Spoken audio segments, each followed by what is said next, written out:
Olá, pessoal! Tudo bem com vocês? Eu sou Regina, do Reflexões de Mãe Prof. Que bom ter você aqui hoje. Nós vamos falar sobre um assunto muito interessante hoje. Então fica ligadinho aqui e acompanha com a gente.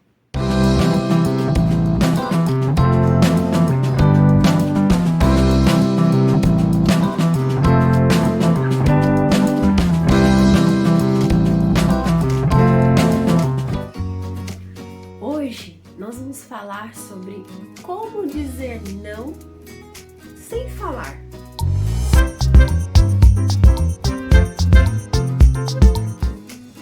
Tem muitas pessoas que ficam com medo de dizer não para os filhos. Às vezes as crianças são muito pequenas e aí a gente diz, mas eles não entendem.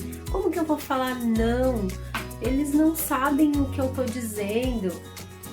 Sabe aquela história que as pessoas param, fazem uma pergunta e pedem para você fazer alguma coisa ou não fazer alguma coisa e você automaticamente faz? Tipo assim, não pensa num elefante cor-de-rosa.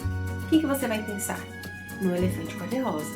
Porque a proibição, o não, gera um desejo na gente, um desejo de executar aquilo. Então, quando você diz para uma criança, não corre, a última palavra é o que vai ficar gravado no cérebro dela. Então, para ela só ouviu o corre e aí ela vai correr. Então, ela não vai conseguir executar a ordem ali ou fazer o que você deseja que ela faça, né? Que no caso seria não correr. Então, como você pode colocar isso de uma forma que a criança entenda? Você já passou por alguma situação parecida com isso? Já disse alguma coisa para o seu filho não fazer e ele continuar fazendo? Ou ele fazer o que você estava dizendo para ele não fazer? Comenta aqui nos comentários que eu quero ler a sua experiência sobre esse assunto. Prometo que logo eu volto aqui para ler todos os comentários e responder vocês. Quando uma criança precisa executar uma ordem que é negativa, né? Então vamos usar o exemplo aí que nós começamos sobre correr, né? Que ela não deve correr no ambiente aonde vocês estão. Então como você pode dizer isso para ela de uma forma que ela consiga entender o que você está falando e executar a ordem? Então, não corra. Você vai dizer para a criança, correr não. É uma forma de você dizer o não, depois a criança entender que não é para executar aquilo. Mas tem uma forma positiva de realizar essa tarefa. Não é fácil, mas a gente precisa mudar nosso mindset. Então vamos lá. Se a criança não deve correr, o que ela deve fazer? Andar, certo? Certo. Então você vai dizer, aqui você vai andar. Então você não precisa dizer que não é para correr ou correr não. Você vai dizer o que ela pode fazer. Então a criança está subindo na cadeira. Ao invés de dizer, não sobe na cadeira, você vai cair, que normalmente é o que as mães fazem, os pais fazem, né? A gente já pensa na tragédia, antecipa a tragédia que pode acontecer. Você vai dizer para que serve a cadeira e como usar a cadeira. Então você vai dizer, a cadeira é para sentar. Você pode subir na escada. Então você fez duas coisas importantes. Você disse para que serve a cadeira e você redirecionou a criança para algo que ela pode fazer de acordo com a necessidade que ela está apresentando. Então, uma criança que está com necessidade de subir, de escalar, ela precisa executar isso. E aí você dá um local adequado ou um trabalho adequado para que essa criança execute e sane a necessidade dela naquele momento. Se a criança ela está arremessando objetos, qualquer coisa que ela pega no ambiente ela joga, o que você vai dizer para ela? Não joga isso, vai quebrar. Isso vai ser só uma bronca, a criança vai ficar confusa, ela vai continuar jogando objetos porque ela precisa arremessar coisas. Então você pode trazer uma bola para ela e dizer, a bola você pode arremessar, você pode jogar. E aí você mostra para ela como fazer. São formas que a gente pode usar para criança entender que ela tem uma necessidade e que ela pode exercer, né, ou executar essa necessidade com o que de fato é possível. Então, a cadeira que não é para subir, é para sentar, ela vai entender de forma positiva, né?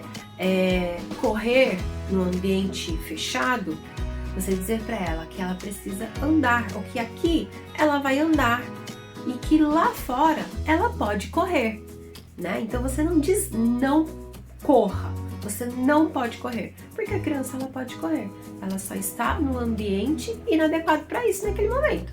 Então você vai dizer para ela andar, e então em outro ambiente, lá fora, no quintal, no parque, ela pode correr.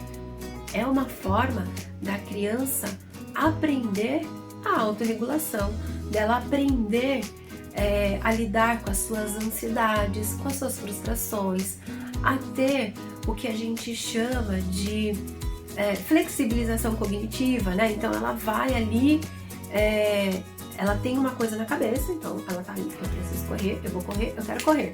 E aí você vem e traz o andar. Opa, eu vou precisar mudar o meu caminho conectivo aqui, onde eu estava pensando que eu ia correr, para caminhar. Então a criança vai, nesse caso, desacelerar, né, o que ela estava imaginando fazer para conseguir então caminhar. Então ela vai mudar a rota, ela vai ter que repensar o que ela ia fazer para executar a ordem ou o comando que você deu. Dentro da disciplina positiva, é importante a gente visualizar que tem formas da criança compreender o não sem que a gente de fato tenha que dizer não. Então eu preparei aqui para vocês um roteirinho importante, ó, que vocês podem seguir aí em casa quando precisar direcionar a criança para alguma coisa, né, que ela está fazendo que não é adequado para algo positivo e adequado. Então, primeira coisa, a gente precisa ter consistência nas nossas ações e nas nossas palavras. Então, não adianta a cadeira rosa poder subir e a cadeira verde não. Para a criança, são duas cadeiras. Se uma pode e a outra não, isso gera uma confusão na cabeça dela. Então, nós precisamos ter regras e combinados bem claros para que a criança saiba o que ela pode e o que ela não pode fazer. Desse jeito, a gente não vai precisar o tempo todo falar não para ela. Ela já vai entender o que ela precisa fazer. Então, primeira coisa é ter consistência nas nossas ações. Segunda coisa que nós já falamos é as regras e os combinados bem claros. Ela precisa entender de forma clara, de acordo com a idade dela, o que ela pode e o que ela não pode fazer. É a forma como nós colocamos e não como a criança entende. Então, você precisa ser claro nas suas palavras. Não adianta você, por exemplo, uma criança muito pequena, de 1 ano e meio, se você falar mais do que 10 palavras para ela, metade do seu sermão vai ser perdido, porque a criança não vai entender, ela não vai conectar com você e ela não vai conseguir executar. Então, com poucas palavras, você vai redirecionar essa criança para o que ela pode fazer, né? Outra coisa importante é a gente prever antes que aconteça, né? A prevenção é isso, é você antecipar um problema. Então você vai prever o problema e se antecipar a ele. Então, se você está prevendo que tem algo ali no ambiente, por exemplo, que a criança pode arremessar, quebrar e acontecer ali um incidente, então você pode retirar aquele objeto que pode quebrar e machucar a criança no primeiro momento, até que ela entenda que ela vai apenas arremessar a bola, que só a bola é para ser arremessada. Então, a prevenção é importante porque você também não vai precisar dizer não para a criança, né? O tempo todo, se você prevê um ambiente seguro e um lugar onde ela possa manipular as coisas que estão ali. Outra coisa importante que desde muito pequenos a gente pode trabalhar com os nossos filhos é a questão da gestão das emoções e dos sentimentos.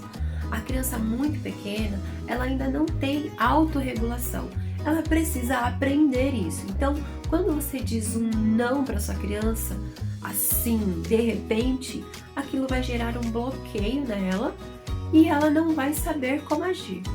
Quando você direciona de forma positiva, você consegue ajudar a criança a se regular, porque de qualquer forma, mesmo sem dizer o não, aquilo vai ser uma frustração para ela, porque ela está executando ali um subir na cadeira. Ela está fazendo aquilo e a princípio é divertido.